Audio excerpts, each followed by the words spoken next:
Hello YouTubers, welcome back to another Tesla vlog with me, Adam Well Informed. This video is a bit surreal for me because it's officially been a year since I drove up to Birmingham and handed over my Seat Leon keys to Tesla as part of my part exec and last petrol car, and I replaced it with a newly refreshed Tesla Model 3. Like pretty much every Tesla owner, I watched countless YouTube videos and instantly this car stood out from the crowd with technology and software at the heart of its offering. But still, I held back for many months watching review video after review video to try and gather what the flaws of the Tesla Model 3 were. Why was the high price justified? And just generally, was now the right time to go from my 1.2 litre petrol to a battery electric vehicle for the first time? In a way, I was looking for that gotcha moment to prevent myself from buying a £40,490 or $40,000 electric car, but in the end, what I did didn't scare me away.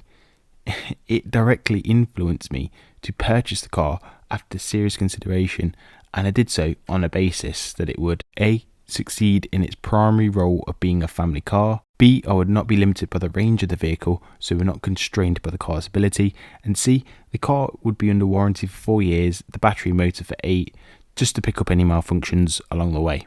What you may find pretty funny is that I never actually intended to buy an electric car as my next car. Initially I had the desire to buy and own a Mercedes A-Class hybrid or the Mercedes GLA hybrid, a piece of proven German engineering some would say, but that desire was overcome by something entirely new and refreshing. One of my neighbours had just got a Tesla Model 3. As soon as I saw it on his drive, that was just a trigger of intrigue. Like I knew the Tesla brand, but just that it was expensive to buy and was fully electric. No prior knowledge at the time. I only knew my neighbour well enough just to say hi, but I really wanted to understand the pull factor to own such an expensive electric vehicle from a little unknown brand. With the initial lockdown back in the early 2020s, it created an environment of me researching it a little bit more and more each day. As part of my research, I would often walk by his car very slowly during one of our allowable daily walks with the family. Often I find him and his son or daughter in the car doing something or another, probably just playing beach buggy racing or something similar. Anyway, the intrigue got the better of me. I did the research and that led me to owning a Tesla Model 3. Me and my neighbour talk a lot more now, but that's beside the point for the video. After hitting the 1 year milestone of owning a Tesla Model 3, I wanted to share my owner review because I always found owner reviews way more informative and more rounded in their findings. The longer the term of ownership, the more it had to offer on longevity and expectations for me.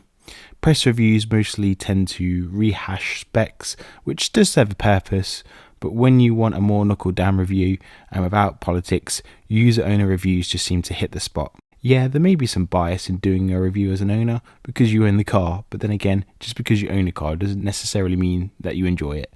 So before you get any further in the video, I just want to be super clear and upfront with you that this review is mostly positive. I have had a couple of issues that I will discuss together with some awfully bad luck, but I'm a reasonable person. I think reviews are pretty fair and hopefully any existing owners will agree with my conclusion at the end. So don't expect nitpicking, but I will be reasonable when it comes to the issues that I've faced. I will be covering how paintwork is actually holding up without paint protection and the notorious panel gap situation. Overall, I would like to think my experience is actually unique, as I've been on the receiving end of some good luck and the receiving end of some awfully bad luck. But it's fair to take that into account because as a review, it's the perfect grounds for you to appreciate my own experience with the car, all the good and the bad, plus how to avoid and mitigate certain issues, which I'll explain later in the video. So before we get started, if you haven't seen my content before and you'd like to follow my journey, I do a video pretty much every week on my Tesla Model 3. I talk about all things Tesla and electric cars in general, and if you like that kind of content, drop us a like and subscribe, hit the notification bell, plus you'll be the first to know when a secret app I'm helping to build will be released to the general public, which is in a not too long distant future by the way, so don't forget to hit that subscribe button if you want to be the first to know. You can now also follow Ecom Calc's dedicated social media channel located in the video description below, where we'll be posting about the app's journey and the vision ahead. So without further ado, let's get into the review itself. That was a fairly big intro, so I just want to highlight some of the key positives that directly influenced my conclusion the most, followed by some of the issues I faced along the way. So the very first positive that makes it onto my shortlist is the whole keyless entry approach. Honestly, this is a game changer. For those that don't know, the default key option for the Tesla Model 3 is a keycard. You place it on the arch between the driver's window and the rear driver's side window to open and close the car. That card is then placed on the center console to initiate drive. With the introduction of keyless entry, Tesla then took it one step further. I can rely on my phone as the keycard. Using the phone's Bluetooth, the car will automatically communicate with my smartphone and unlock the car upon entry. The phone doesn't even need to leave my pocket. I approach, sit, flick drive, and I'm off. Therefore, Tesla and its smartphone app have officially killed the requirement for a car key for everyday use. However, I do actively advise you to keep a keycard in your wallet for emergency purposes, but 99% of the time I use solely the smartphone app for entry and exit. Think about it. The smartphone is always by your side. Is your car key? No more losing car keys, or in my case, my son used to hide my car keys in his toys, or worse, our tissue box. That's a story to be had, but anyway, I currently have a non-Tesla EV as a hire car, and I'll be talking about that in future videos. And I can categorically say that having to rely on a key is a stressful step in car ownership. It wasn't really a problem that I thought needed to be addressed. Keyless entry is already a thing, but smartphone app pairing is just next level. It really just emphasizes why software and technology have a place within cars. The app also plays a key role in me checking the battery status and preheating the car's cabin ahead of time. It really does just take the stress out of the transition to an electric vehicle. Second positive that I want to discuss is the storage space of the Tesla Model 3. I did a completely separate family review video a good few months ago, and I covered most of this already, but 1 year on, and for a saloon/sedan car, it really is like a TARDIS, which for parents is incredibly reassuring for a saloon. I think with an SUV, you know you will have enough space because SUVs were built with space in mind, but for saloon cars, that's not always the case. For example, looking at the boot capacity for a BMW 330d M Sport, that will measure around 480 litres boot capacity, whereas the Model 3 comes out at 542 litres. But I'm not talking about storage space exclusively for the boot. There's practical storage almost everywhere. Interior wise, the door bins are incredibly generous. It can hold drinks with ease, and we have deep storage in the center console. I mean, the crap that I've literally stored in the center console is pretty disgusting and borderline embarrassing. It's literally taken me a year to actually attempt to clear it out, and I even found my pre-collection checklist from the very first day. Like, how amazing is that? Then we have the frunk and boot. Those that have seen my previous videos will know that I love the deep pocket in the boot embedded near the wheel arch. I'm not sure in its technical name, but for me, I've always called it the milk spot, just because that's always where I keep my milk after a weekly food shop run. Then the frunk I use less frequently, but I've used it to store away takeaway, my test camp mattress, and my pumpkin picking that I did in one of my previous videos. The next thing I want to cover needs to be the acceleration of the Tesla Model 3. Electric cars have instant torque by nature, and the Model 3 has a no gear experience. Simply pop it into drive, hit the accelerator, and feel that instant pushback on your chest. The opportunity never gets old. This is considering I own the Model 3 Standard Range Plus variant, which would be equivalent to the Model 3 rear-wheel drive now, following its name simplification. This entry-level Model 3 is, in fact, the slowest in the Tesla fleet, but it still clears 0 to 60 in 5.3 seconds with just the rear motor. I'm not saying I use the 0 to 60 performance daily, but even just 0 to 30, it's incredibly nimble and easy to jump to. Please be wary though, the acceleration can penalise you from time to time, as you can accelerate to such a speed with little to no noise. I think we're all programmed in that with speed comes an engine roar from higher revs, but the instant torque and silent approach can really throw out your sense of speed, to the point where sometimes you have to check you're not speeding because you can easily and unknowingly tip yourself over the limit without due attention. Do I miss the engine noise, some will say? No, I really don't. Driving is about more than noise. As electric cars have proven, engine noise means absolutely nothing in performance terms. It's merely just a false representation of speed, I think, at times. Now, to speed through some bits I didn't expect when I got my Model 3 in just a sentence or two, because I am a bit conscious for time. The visibility in the Model 3 is quite something. Being quite low down, it's not really a natural feature you would usually associate with a car so low down. But I think this is down to the curvature of the bonnet and the sheer amount of window estate that there is. When I first got into the car, and more so my wife, we immediately noticed this and how good the visibility was there. The second one I want to point out is regenerative braking. This is something that I wanted in the car, having watched Formula 1 for so many years. It's easy to understand braking and not utilising that lost energy is a waste. So whilst I had heard of one-pedal driving, I was quite sceptical as to if it was easy to get used to and if it was convenient to do so. But the Model 3 is super efficient when it comes to regen.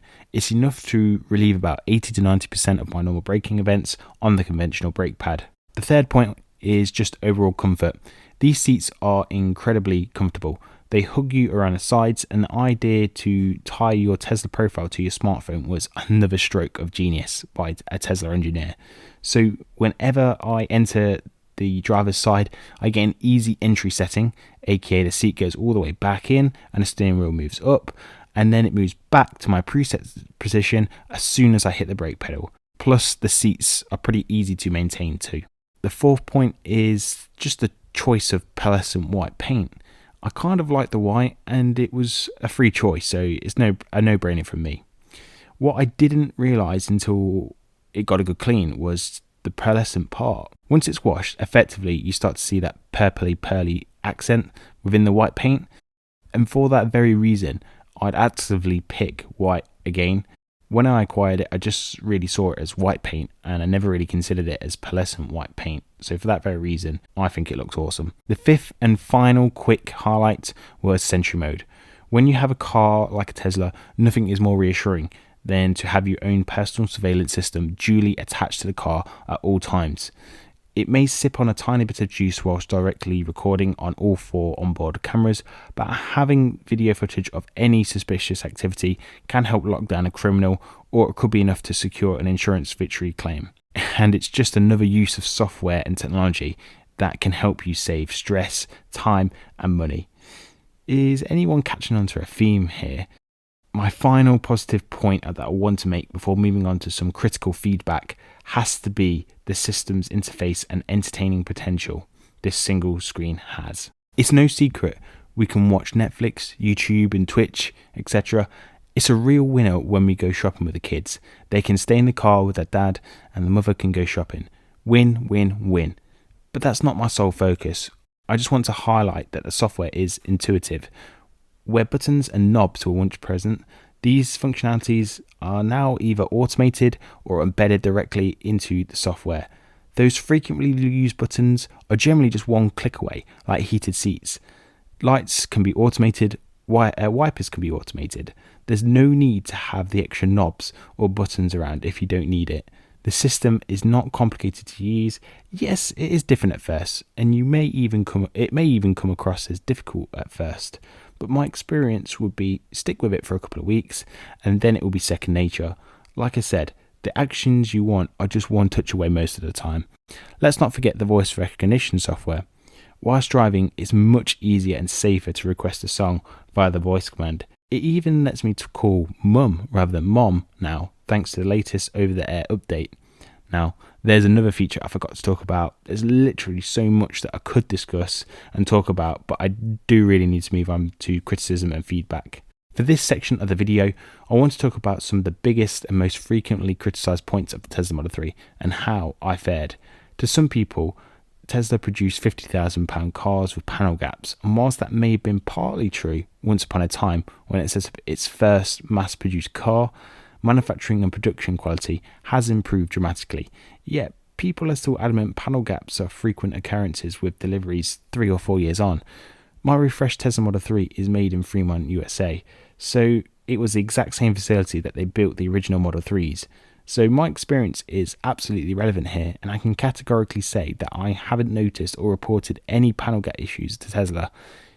If you want to see for yourself on the 2022 Model 3 or the latest deliveries, take a look at the electric van channel I'll pop it in the comment section below, as I know that he reviews the latest delivery intakes, and that's really going to help with your reassurance if you've got a delivery planned.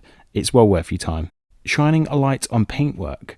I've read some horror stories, but considering I don't have PPF, I have 1 or 2 stone chips near the front of the vehicle. Yes, it's really annoying that they do exist, but eventually a stone will hit your car, whether it's a Tesla or not. Chances are you're going to get the same damage. It's no different to my previous car at this stage. To me, they're tiny, it's not worth me making a fuss over. You just got to be realistic at times. For your reassurance, if we actually took a look at all the way around the car, the only place that I do have paint flaking off is when a driver actually hit my car while stationary. Otherwise, the paint is holding up really well. I don't have any notable dents or scratches that aren't directly related to the general usage or age, just damage from when people have hit my poor Tesla. The final section before my conclusion, I really just want to document for the record the issues that I did come across. Realistically, they seem to be isolated cases. So here we go. The first issue that I had was something had actually entered the air inlet, and whenever the AC was on, there was this annoying, subtle but distinctive hissing and ticking noise. I initially booked a service visit soon after, but thankfully the issue resolved itself. I cancelled the appointment soon after, and I have no idea but to suspect it was a foreign object, maybe some kind of leaf or plant-based item due to collection near the wipers at the time. I think it was some sort of like tree dropping in a way. Anyway, I do plan on getting a third-party cover for the inlet, as it will be worth it not having the issue reoccur again.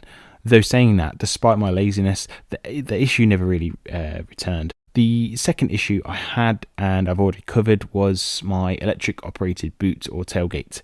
The motor sounds very tinny and struggles to lift at times.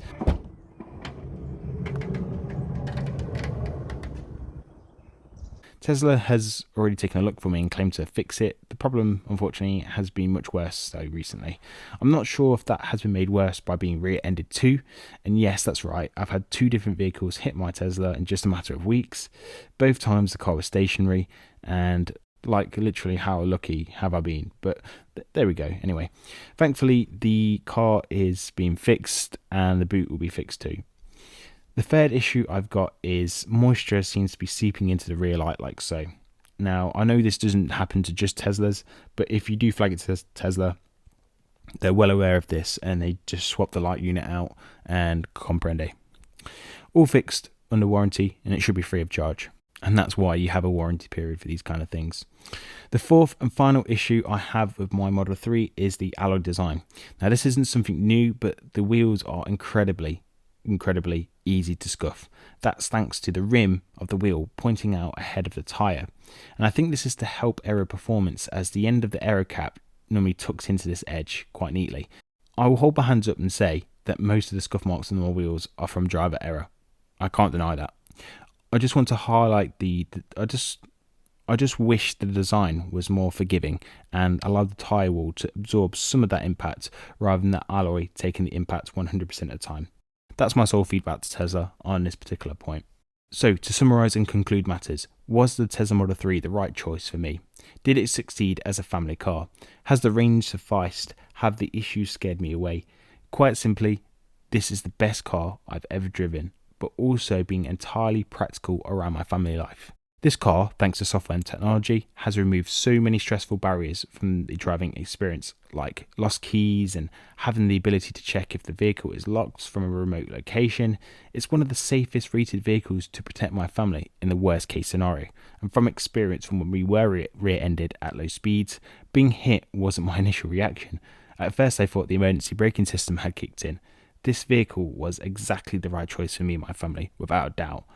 Everyone's opinion on what they require from the vehicle is unique to them, but as a household car, this does everything we need to.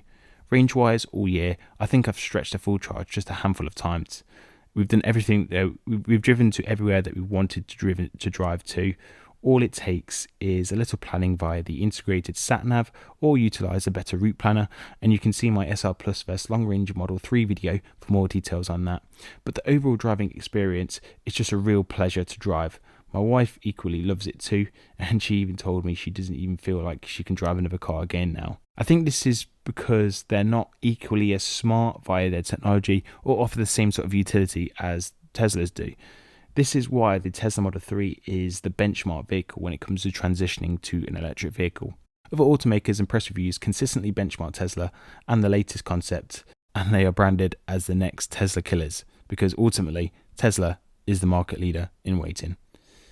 In 5 years' time, other automakers will want to have a car on the same level as this Tesla Model 3.